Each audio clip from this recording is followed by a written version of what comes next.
Students, अभी तक हमने इकोसिस्टम के डिफरेंट फैक्टर्स की बात की।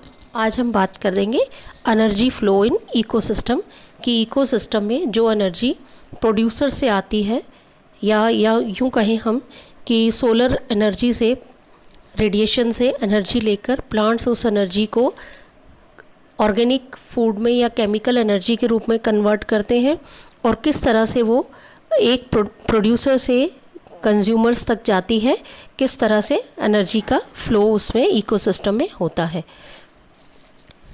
पृथ्वी पर जीवों का जीवन एनर्जी के द्वारा संपन्न होता है।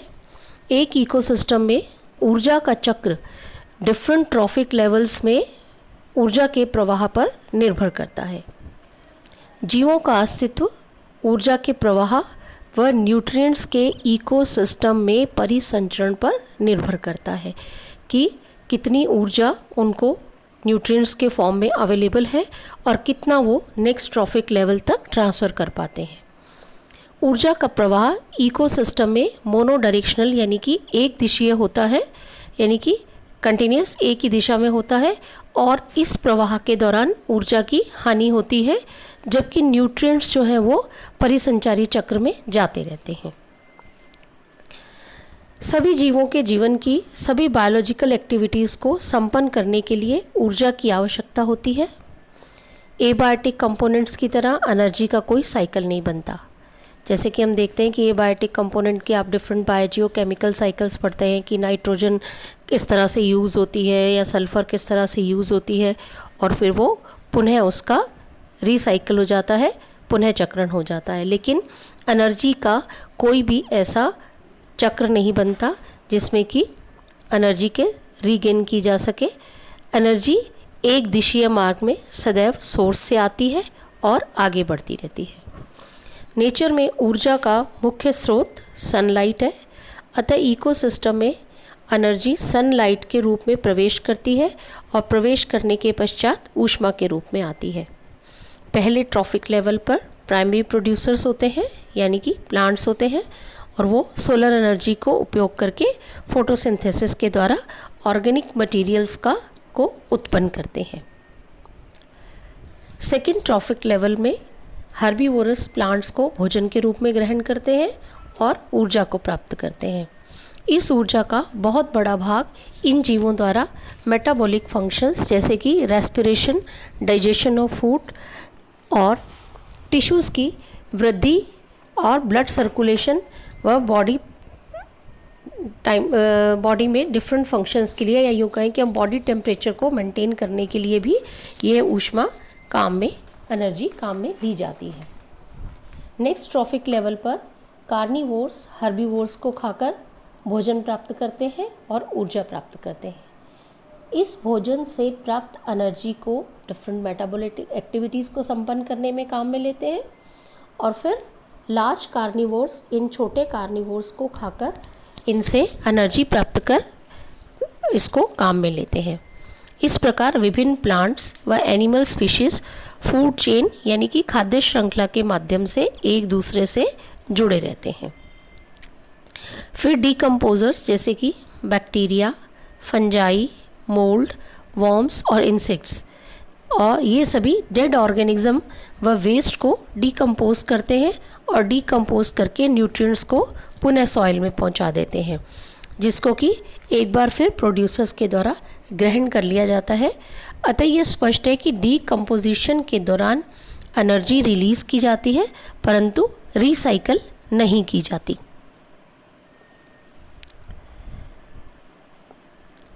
एनर्जी फ्लो के लिए प्रकृति में ऊर्जा का मुख्य स्रोत सूर्य का प्रकाश है।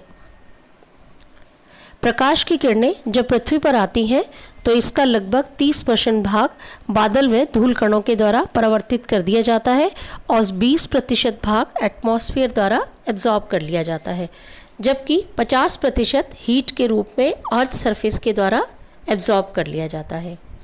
सूर्य के प्रकाश का केवल 0.2% ही फोटोसिंथेसिस के रूप में काम आता है। Green plant solar radiation energy को फोटोसिंथेसिस द्वारा उपयोग कर केमिकल एनर्जी यानी कि ऑर्गेनिक फूड के रूप में परिवर्तित कर देते हैं और यही केमिकल एनर्जी इकोसिस्टम में मौजूद सभी कंज्यूमर्स के द्वारा काम में ली जाती है। एनर्जी फ्लो जो इकोसिस्टम में होता है वो थर्मोडायनेमिक्स के दो नियमों पर आधारित होता है, first law of thermodynamics and second law of thermodynamics. तो पहले हम बात करते हैं कि फर्स्ट लॉ ऑफ थर्मोडायनेमिक्स क्या कहता है। यूनिवर्स में एनर्जी की मात्रा कांस्टेंट होती है, यह एक फॉर्म से दूसरी फॉर्म में परिवर्तित होती रहती है, पर ना तो एनर्जी को क्रिएट किया जा सकता है और ना ही डिस्ट्रॉय किया जा सकता है। यानी कि एनर्जी एक फॉर्म से दूसरी फॉर्म में आती रहती है लेकिन उसको क्रिएट या डिस्ट्रॉय नहीं किया जा सकता। लाइट एनर्जी को ना तो क्रिएट किया जा सकता है ना ही डिस्ट्रॉय किया जा सकता है। लाइट एनर्जी को भी एक फॉर्म से दूसरी फॉर्म में ट्रांसफ़र किया जा सकता है, जैसे कि लाइट एनर्जी को प्लांट्स के द्वारा केमिकल एनर्जी के रूप में या फिर लाइट एनर्जी हीट के रूप में चेंज हो जाती है। लेकिन एनर्जी की इन फॉर्म्स को इलेक्ट्रोमैग्नेटिक रेडिएशन के रूप में ट्रांसफॉर्म नहीं किया जा सकता। तो यानी कि कुल मिला के फर्स्ट लॉ ऑफ थर्मोडायनेमिक्स कहता है कि एनर्जी को ना तो क्रिएट किया जा सकता है ना डिस्ट्रॉय किया जाता है, अपितु इसको एक फॉर्म से दूसरी फॉर्म में ट्रांसफॉर्म किया जा सकता है। अब बात करते हैं हम सेकेंड लॉ ऑफ थर्मोडायनेमिक्स की। इस नियम के अनुसार एनर्जी की एक फॉर्म से दूसरी फॉर्म में ट्रांसफॉर्मेशन की क्रिया के दौरान एनर्जी का डिग्रेडेशन होता है और यह डिग्रेडेशन हीट एनर्जी के रूप में होता है। एनर्जी का एक फॉर्म से दूसरी फॉर्म में इस प्रकार परिवर्तन होता है कि एनर्जी का कुछ भाग हीट एनर्जी के रूप में वेस्ट हो जाता है। अतः ट्रांसफॉर्मेशन के पश्चात एनर्जी की कार्य करने की क्षमता घट जाती है। एनर्जी हमेशा हायर लेवल से लोअर लेवल की तरफ गति करती है। अब हम बात करें एनर्जी फ्लो इन इकोसिस्टम की। जीवित प्राणी एनर्जी को दो फॉर्म्स में यूज़ करता है, रेडिएंट एनर्जी और फिक्स्ड एनर्जी। अब ये रेडिएंट एनर्जी क्या है कि रेडिएंट एनर्जी इलेक्ट्रोमैग्नेटिक वेव्स में के रूप में होती है, जैसे कि सूर्य का प्रकाश। Fixed energy potential chemical energy होती है जो कि ऑर्गेनिक सब्सटेंसेस में बाउंड होती है और जब ये ऑर्गेनिक कंपाउंड्स ब्रेक डाउन होकर छोटे कंपाउंड्स में बदलते हैं तो एनर्जी रिलीज़ की जाती है। ऐसे जीव जो कि इनऑर्गेनिक सब्सटेंसेस को यूज़ करके रेडिएंट एनर्जी को फिक्स करके ऑर्गेनिक मॉलिक्यूल्स का निर्माण करते हैं, उन्हें हम ऑटोट्रॉफ्स कहते हैं, जैसे कि हमारे प्लांट्स। और ऐसे जीव जो एबायोटिक सोर्स की एनर्जी प्राप्त नहीं कर सकते अपितु ऑटोट्रॉफ्स द्वारा सिंथेसाइज किए गए ऑर्गेनिक मॉलिक्यूल्स पर एनर्जी हेतु निर्भर होते हैं, उन्हें हेटेरोट्रॉफ्स कहा जाता है। यानी कि प्लांट्स के अलावा जितने भी लिविंग बींग्स इसमें हैं अर्थ पर, एनिमल्स सब इसमें आते हैं। ऐसे जीव जो लिविंग ऑर्गेनिज्म से एनर्जी प्राप्त करते हैं उन्हें कंज्यूमर्स कहा जाता है, जबकि ऐसे जीव जो मृत जीवों से एनर्जी प्राप्त करते हैं उन्हें डीकम्पोजर्स कहा जाता है। जब लाइट एनर्जी प्लांट्स की ग्रीन सरफेस पर पड़ती है तो इसका कुछ भाग केमिकल एनर्जी की फॉर्म में बदल जाता है, जिसे प्लांट्स में ऑर्गेनिक प्रोडक्ट्स के रूप में स्टोर कर लिया जाता है। जब हर्बीवोरस प्लांट्स को भोजन के रूप में ग्रहण करते हैं तो प्लांट्स जो हैं उनमें स्टोर की गई ऑर्गेनिक प्रोडक्ट के रूप में जो केमिकल एनर्जी होती है उसको हर्बीवोर्स की बॉडी में काइनेटिक एनर्जी के रूप में बदल दिया जाता है। और इस कन्वर्शन में एनर्जी का कुछ भाग ऊष्मा में परिवर्तित होकर, हीट में परिवर्तित होकर और एनर्जी का डिग्रेडेशन कर देता है। जब हर्बीवोर्स को फर्स्ट ऑर्डर कार्निवोर कंज्यूम करते हैं तब फिर से एनर्जी का डिग्रेडेशन होता है, और जब प्राइमरी कार्निवोर को सेकेंडरी कार्निवोर कंज्यूम करते हैं, खाते हैं, तो पुनः एनर्जी का डिग्रेडेशन होता है। अब हम बात करते हैं कि इकोसिस्टम में एनर्जी का ट्रांसफ़र किस प्रकार से होता है। इकोसिस्टम में खाद्य श्रृंखला में एनर्जी फ्लो का अध्ययन सर्वप्रथम लिंडमैन ने किया। लिंडमैन ने झील में इकोसिस्टम के विभिन्न ट्रॉफिक लेवल से ऊर्जा प्रवाह को चित्र के रूप में प्रस्तुत किया और ऊर्जा गतिकी की धारणा को प्रतिपादित किया, जिसे ट्रॉफिक डायनामिक्स या पोषण गतिकी कहा जाता है। लिंडमैन के लॉ के अनुसार ऑर्गेनिक फूड के एक ट्रॉफिक लेवल से दूसरे ट्रॉफिक लेवल में ट्रांसफ़र होने के दौरान केवल 10% ऑर्गेनिक मैटर को ही फ्लैश के रूप में स्टोर किया जाता है और शेष जितनी भी एनर्जी होती है वो ट्रांसफ़र और ब्रेकडाउन के समय ख़त्म हो जाती है। प्लांट सोलर एनर्जी को प्राइमरी प्रोडक्शन के लिए यूज़ करते हैं और यूटिलाइज एनर्जी का केवल 10% ही स्टोर कर पाते हैं, जो कि हर्बीवोर्स को अवेलेबल होता है। जब प्लांट्स एनिमल्स के द्वारा कंज्यूम किए जाते हैं तो कंज्यूम्ड एनर्जी का केवल 10% ही एनिमल फ्लैश के रूप में स्टोर किया जाता है, जो कि नेक्स्ट ट्रॉफिक लेवल के लिए ऊर्जा के रूप में उपलब्ध होता है। जब एक कार्निवोर को कंज्यूम किया जाता है तो केवल 10% एनर्जी को ही फ्लैश के रूप में स्टोर किया जाता है और ये हायर ट्रॉफिक लेवल के लिए उपलब्ध होती है। अतः प्रत्येक एनर्जी ट्रांसफ़र के समय 80 से 90% पोटेंशियल एनर्जी हीट के रूप में डिसिपेट हो जाती है और केवल 10 से 20% एनर्जी ही नेक्स्ट ट्रॉफिक लेवल के लिए उपलब्ध होती है। तब हम यदि बात करें कि एनर्जी फ्लो या ट्रांसफ़र ऑफ एनर्जी इकोसिस्टम में किस प्रकार होता है, तो इसके लिए विभिन्न वैज्ञानिकों ने विभिन्न मॉडल दिए। Single channel energy flow model, Y shaped या double channel energy flow model और यूनिवर्सल फ्लो मॉडल। तो हमारे सिलेबस में single channel energy flow model और यूनिवर्सल एनर्जी फ्लो मॉडल है, तो हम एक एक कर अब इनका अध्ययन करेंगे। Single channel energy flow medium की मॉडल की हम बात करें तो ऑडम ने यह बताया कि इकोसिस्टम में एनर्जी का फ्लो यूनी डायरेक्शनल, यानी कि यह एक ही दिशा में होता है, कि जैसा कि आप इस चित्र में देख रहे हैं कि ऊर्जा का फ्लो केवल एक दिशा से इस दिशा से दूसरी दिशा में ही हो रहा है। ऑडम द्वारा दिए गए ऊर्जा प्रवाह के चित्र में यदि हम देखें तो इसमें जो डिफरेंट बॉक्सेस इसमें बताए गए हैं, यदि हम ये different boxes this one and this one हम इनकी बात करें तो ये जो है बायोमास या ट्रॉफिक लेवल को दर्शाते हैं। इस एनर्जी फ्लो डायग्राम में 3 बॉक्सेस दिखाए गए हैं जो कि इसके डिफरेंट ट्रॉफिक लेवल को ट्रॉफिक लेवल 1, ट्रॉफिक लेवल 2 और ट्रॉफिक लेवल 3 इनको दर्शाते हैं।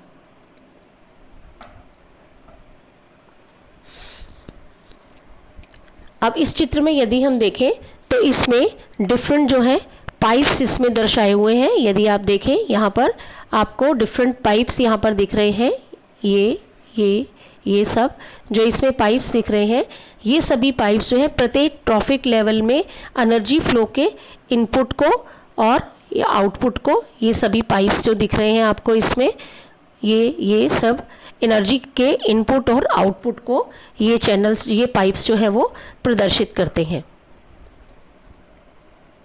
और इसके साथ ही बायोमास को भी बॉक्सेस में दर्शाया गया है, जो हम देख रहे हैं कि बायोमास जो है वो लगातार कम होता चला जाता है। इसमें हम देखें कि पहला जो है ट्रॉफिक लेवल, उसमें बायोमास काफ़ी बड़ा है, इसका बॉक्स ये काफ़ी बड़ा है।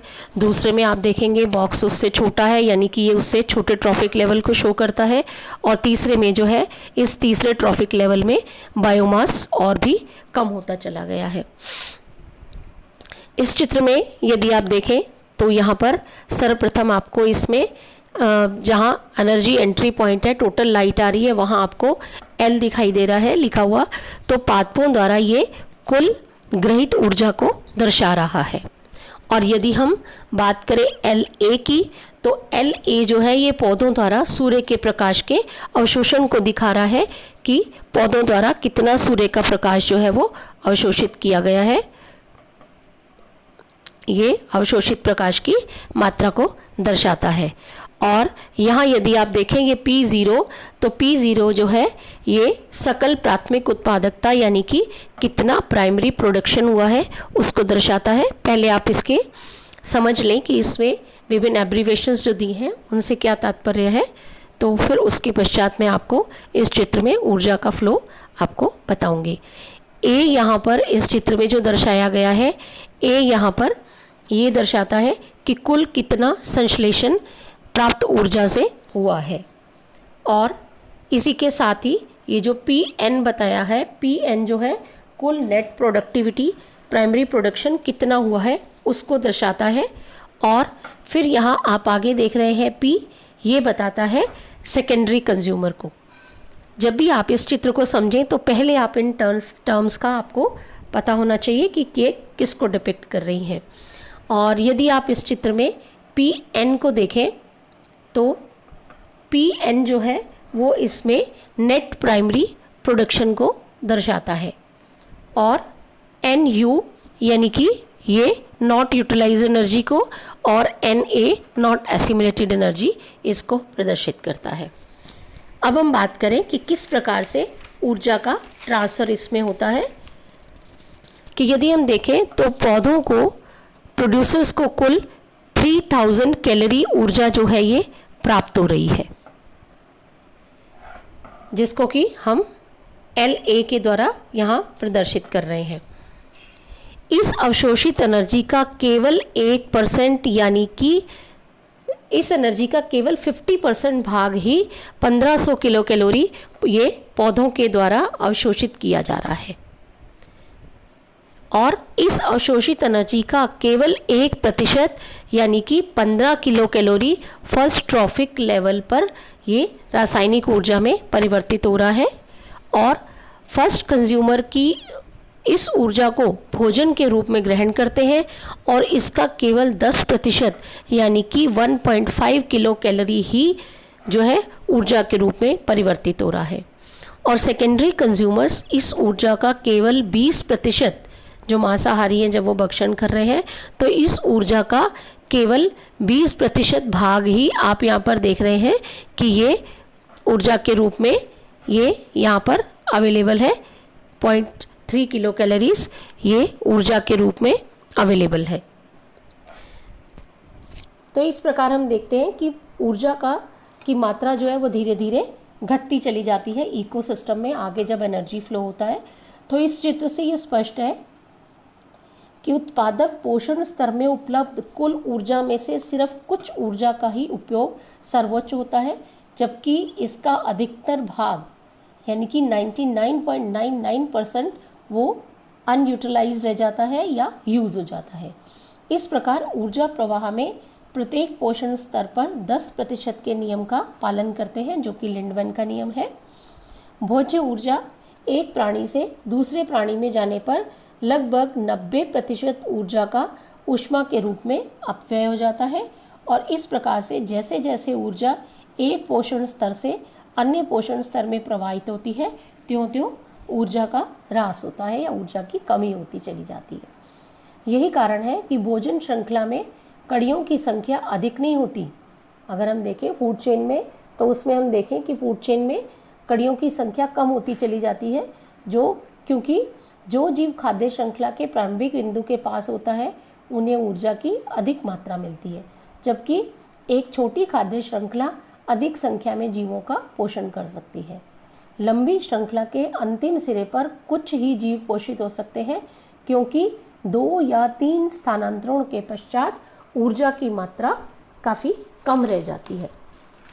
अब हम बात करते हैं यूनिवर्सल एनर्जी फ्लो मॉडल की, कि ये यूनिवर्सल एनर्जी फ्लो मॉडल क्या है। इस चित्र में यदि देखें तो आपको यहाँ I यानी कि ये एनर्जी का इनपुट यहाँ दर्शाया जा रहा है कि कितनी ऊर्जा इसमें प्रवेश कर रही है, और Na इसमें नॉट एसिमिलेटेड ऊर्जा को ये प्रदर्शित करता है, और P जो है वो प्रोडक्शन ऑफ एनर्जी को प्रदर्शित कर रहा है।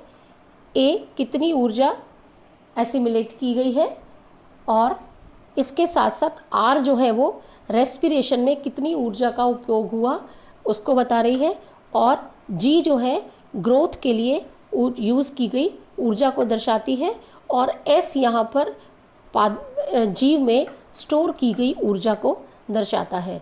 तो अब हम समझते हैं कि यूनिवर्सल एनर्जी फ्लो मॉडल क्या है। फिगर में यदि आप देखें तो आपको यहाँ पर ये जो बॉक्स दिखाई दे रहा है, ये पूरा बॉक्स ये इसमें बायोमास ऑफ लिविंग कंपोनेंट्स को प्रदर्शित करता है और ए प्राणियों द्वारा पचाए गए यानी कि एसिमिलेटेड भोजन को प्रदर्शित करता है और इस ऊर्जा का भाग जो है कुछ एक्सक्रीशन, रेस्पिरेशन और इंजेक्शन के रूप में व्यय हो जाता है और शेष ऊर्जा पी यानी कि प्रोडक्शन से ऑर्गेनिक सब्सटेंसेस का निर्माण होता है जो कि जी यानी कि ग्रोथ के लिए काम में आता है। पी यानी कि प्रोड्यूस्ड ऊर्जा में से कुछ भाग एस यानी कि स्टोर हो जाता है, जैसे कि पादपों में कंद व प्रकंद के रूप में और प्राणियों में रिजर्व फूड के रूप में, रिजर्व फैट के रूप में हो जाता है। ऊर्जा का कुछ भाग एक्सक्रीशन में निकल जाता है और शेष जो है वो ग्रोथ के लिए काम आता है और बायोमास को बढ़ाता है। तो इस तरह पादपों में पादपों में ही अपितु इकोसिस्टम में ऊर्जा का उपयोग किस प्रकार से होता है कि एक तरफ से ऊर्जा जो है इकोसिस्टम में प्रवेश कर रही है और इसको पहले प्रोड्यूसर्स यूज़ करते हैं, प्रोड्यूसर्स के बाद हर्बीवोर्स, हर्बीवोर के बाद प्राइमरी कंज्यूमर और यदि आगे फिर सेकेंडरी कंज्यूमर हो तो हम देखें कि बायोमास घटता जाता है और उसके साथ साथ एनर्जी कंज्यूम होती जाती है या उसका ह्रास होता जाता है एनर्जी का और बहुत थोड़ी ऊर्जा जो है वो अगले ट्रॉफिक लेवल तक पास होती है। तो इस तरह से एक इकोसिस्टम में ऊर्जा का प्रवाह इस प्रकार से होता है और एक ट्रॉफिक लेवल से दूसरे ट्रॉफिक लेवल में ऊर्जा जो है वो पहुंचती जाती है।